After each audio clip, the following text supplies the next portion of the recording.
Então, essa é uma aula sobre cálculos químicos.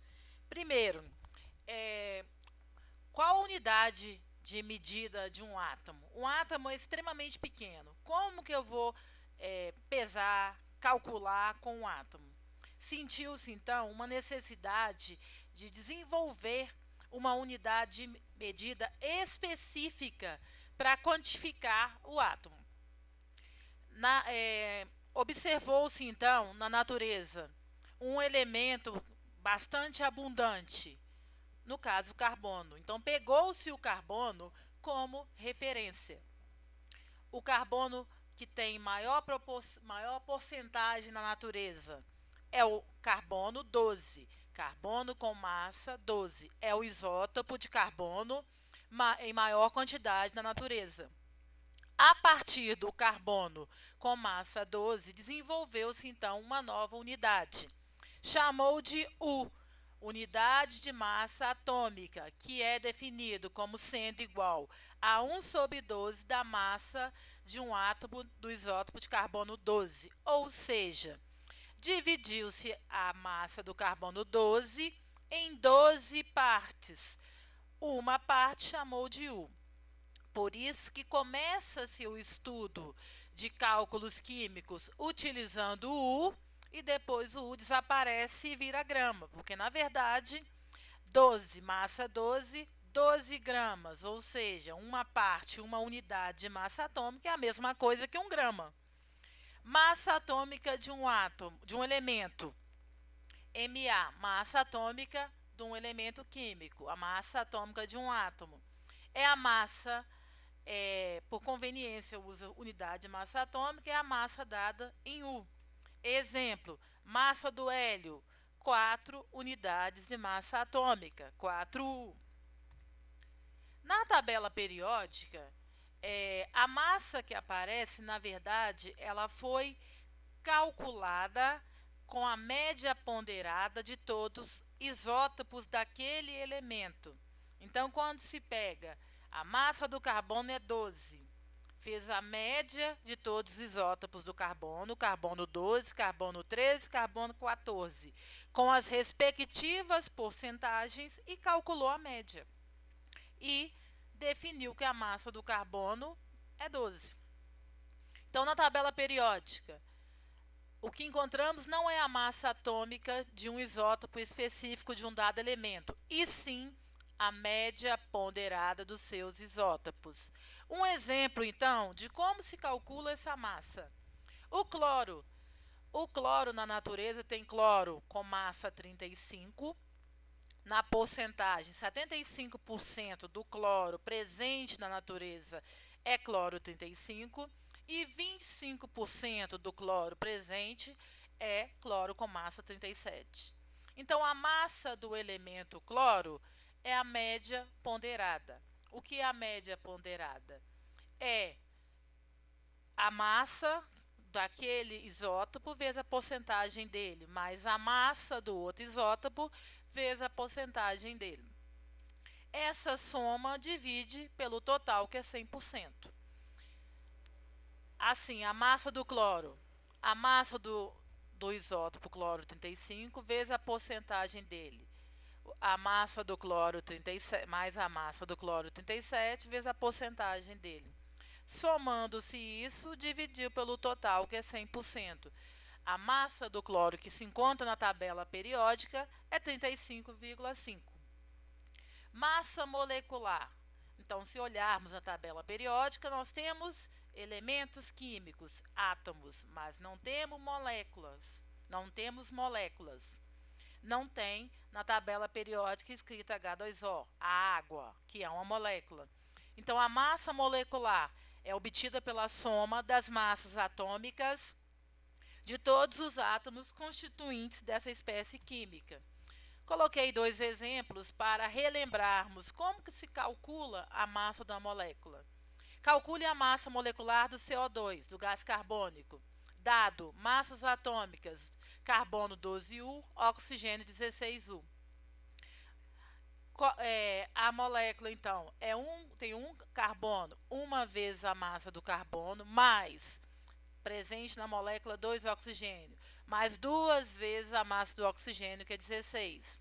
12 mais 32, a massa da molécula CO2 é 44. Exemplo 2. Calcule a massa molecular do sulfato de alumínio, Al2SO4. Dado massas atômicas, alumínio 27, enxofre 32 e oxigênio 16. Quando tem parênteses presente, o número que está após o parêntese multiplica tudo dentro do parênteses.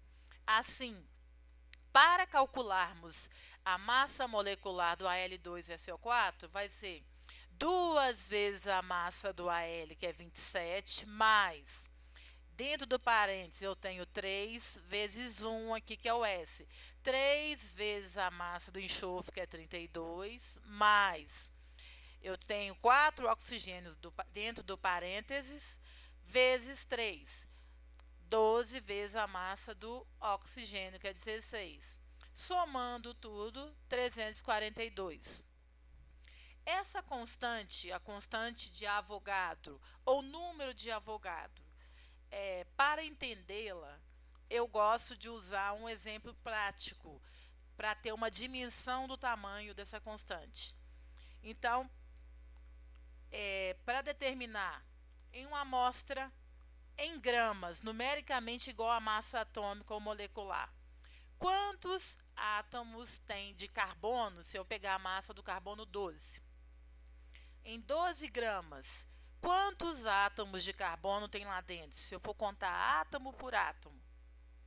É o que Avogadro fez. Ele pegou uma massa numericamente em gramas, igual à sua massa atômica, ou molécula, no caso de molécula, e foi separando, contando um por um.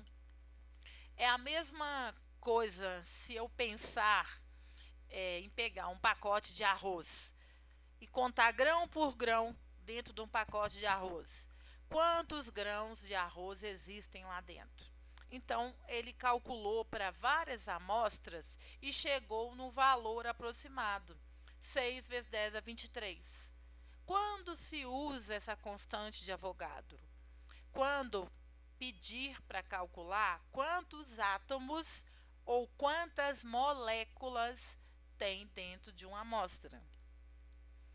Assim, exemplos, em 12 gramas de carbono existem 6 vezes 10 a 23 átomos. A água, calculando a massa da água, 2 vezes o hidrogênio, que é 1, mas o oxigênio, que é 16. A massa numericamente igual à massa da molécula, ou seja, em 18 gramas de água, lá dentro tem 6 vezes 10 a 23 molécula.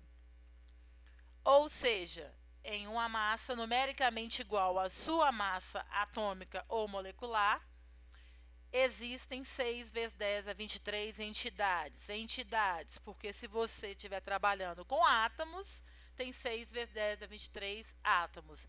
Se a sua amostra for molécula, tem 6 vezes 10 a 23 moléculas. Um exercício para poder aprofundar e relembrar um pouquinho sobre essa parte de cálculo. Imagine que um copo tenha 252 gramas de água e esse conteúdo seja bebido por uma pessoa em 7 goles. Letra A. Qual a massa de água ingerida? Em média, em cada gole, admitindo que todos os goles sejam iguais. Letra B. Quantas moléculas são engolidas em um único gole? Então, qual a massa ingerida em cada gole? Se ele deu 7 goles e cada gole foi igual, dividindo 252 por 7, chegamos que cada golada de água, ele ingeriu 36 gramas de água. Letra B. Quantas moléculas são engolidas em cada gole?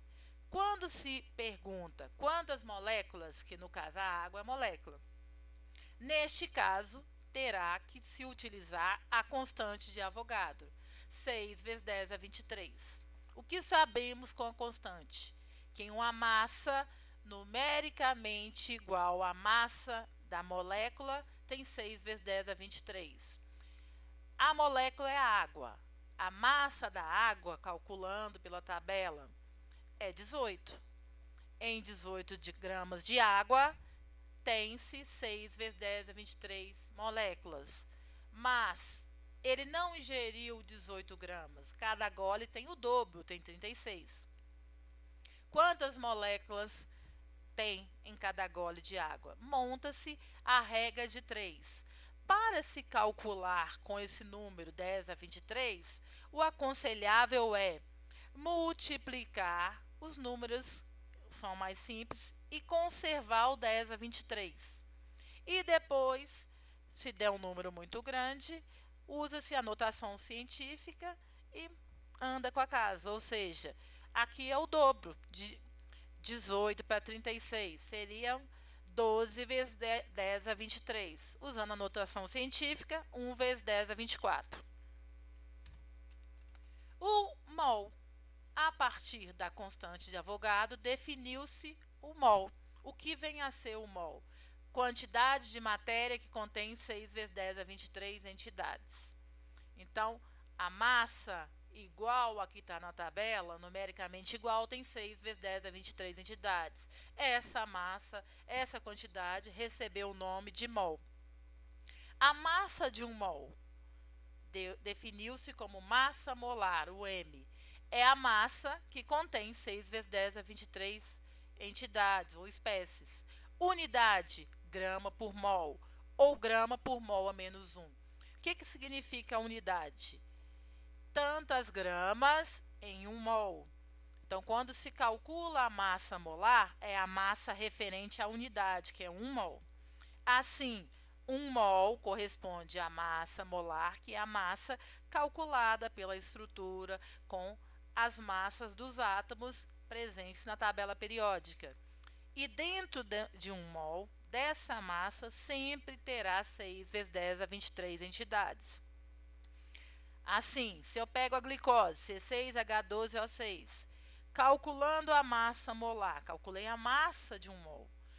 Ou seja, 1 mol de glicose tem 180 gramas e lá dentro contém 6 vezes 10 a 23 moléculas.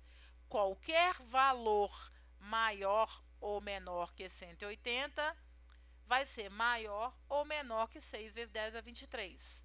É a noção de proporção, que é o que nós utilizamos nos cálculos químicos. Proporção, regra de 3. Um exercício resolvido, então, para juntarmos esses conceitos. Caiu em um vestibular da UFV. O cloreto de vinila, C2H3Cl, é matéria-prima para muitos plásticos, PVC, e fibras. Em 93,75 gramas de cloreto de vinila, determine, letra A quantidade em mol de moléculas de C2H3Cl. Quantos mols de cloreto de vinila tem na amostra? A quantidade em mol de átomos de carbono. Quantos mols de carbono, somente o carbono, tem naquela amostra? E a letra C, o número de átomos de carbono. Quantos átomos de carbono tem naquela amostra? Então, letra A, quantos mols de moléculas de C2H3Cl? Primeiro passo, então, se vai calcular quantos mols, eu preciso da massa molar. Calcular a massa de 1 mol. Como se calcula a massa de 1 mol? Utiliza-se a fórmula, a estrutura que corresponde à massa de 1 mol. Então, olha-se na tabela periódica e calcula. 2 vezes a massa do carbono, que é 12, 2 vezes a massa do carbono, que é 12, mais 3 vezes a massa do hidrogênio, que é 1, mais 1 vez a massa do cloro, que é 35,5. Somando-se isso, a massa do cloreto de vinila é 62,5 gramas por mol. Ou seja, 62,5 gramas corresponde a 1 mol. Mas a minha amostra não tem 62,5. Ela tem 93,75 gramas. Quantos mols corresponde a isso? X. Uma observação. Ao calcular e utilizar a regra de 3, lembre-se, na mesma coluna, unidade debaixo de unidade, grama debaixo de grama. Mol, logo o x, a resposta será em mol. Atente-se a esse fato. Unidade debaixo de unidade. Multiplicando o cruzado e resolvendo, nós temos que x é 1,5 mol. Multiplicando o cruzado e isolando a variável, calcula-se que x é 1,5 mol. Letra B. Quantidade em mols de carbono. Quer saber quantos mols tem de carbono na minha amostra? Então, agora nós vamos ter que utilizar o dado, a resposta da questão anterior, na letra A. 1 mol de C2H3Cl na minha estrutura, para cada 1 mol de cloreto de vinila, eu tenho 2 carbonos, ou seja, 2 mols de carbono. Se na minha amostra eu tenho 1,3 mols, eu tenho o Y, que é o dobro de carbono, 3 mols. E por último, calculando a letra C, o número de átomos de carbono. Agora sim, temos que utilizar a constante de Avogadro, o número de átomos de carbono. Eu sei que para 1 mol, o número de átomos de carbono é 6 vezes 10 a 23. Mas a minha amostra não tem 1 mol, ela tem 3. Logo, para 3 mols, é 3 vezes 6 vezes 10 a 23, ou seja, 18 vezes 10 a 23. Usando a notação científica, 1,8 vezes 10 a 24. Número de mols é a relação matemática entre a massa de uma amostra e sua massa molar. Número de mols é a massa que se tem pesada na balança pela massa dada pela forma, massa molar. Observação: essa fórmula pode-se usar, mas pela regra de 3, que é o seguro, tem-se o mesmo resultado. Por isso, não é muito aconselhável ficar decorando essa fórmula, que se trocou alguma massa, o resultado está errado. Enquanto a regra de 3, não. Montou a regra de 3 corretamente, você chegará à sua resposta. Então, utilizando, para que usa esse número de mols? Quando se tem mais do que 1 ou menos que 1 mol. Em um sistema, encontra-se 900 gramas de glicose. Qual a quantidade de matéria contida? Quantidade de matéria, mesma coisa que o número de mols na mesma amostra. Calculando, então, massa molar da glicose, C6H6, C6H12O6, 180. Tem-se 900 gramas de glicose e a massa molar. A massa de 1 mol é 180. 900 é muito maior do que 180. Tem muito mais que 1 mol. Quantos mols está presente naquele sistema? Número de mols é a massa que eu pesei, que eu tenho, 900 gramas, dividido pela massa de 1 mol. Total de 5 mols. E por último, volume molar de um gás. Volume molar. Ao estudar vários gases, percebeu-se que, em determinadas condições, independente do gás que colocava, ocupava sempre o mesmo volume. Colocava-se 1 mol de cada gás, em várias condições, e foi testando. Quando se colocou na condição 0 e na temperatura 1, obteve-se que para todos os gases colocados, o volume ocupado era 22,4 litros, somente em 0. Caso a sua temperatura seja diferente de 0, não pode-se usar esse volume molar, esse volume para 1 mol, somente nas condições normais de temperatura e pressão, CNTP, que corresponde a temperatura 0 e pressão atm. Caso a sua temperatura seja diferente de 0, proceda à regra de 3 normalmente para calcular alguma grandeza. Assim, terminamos a nossa aula sobre cálculos químicos.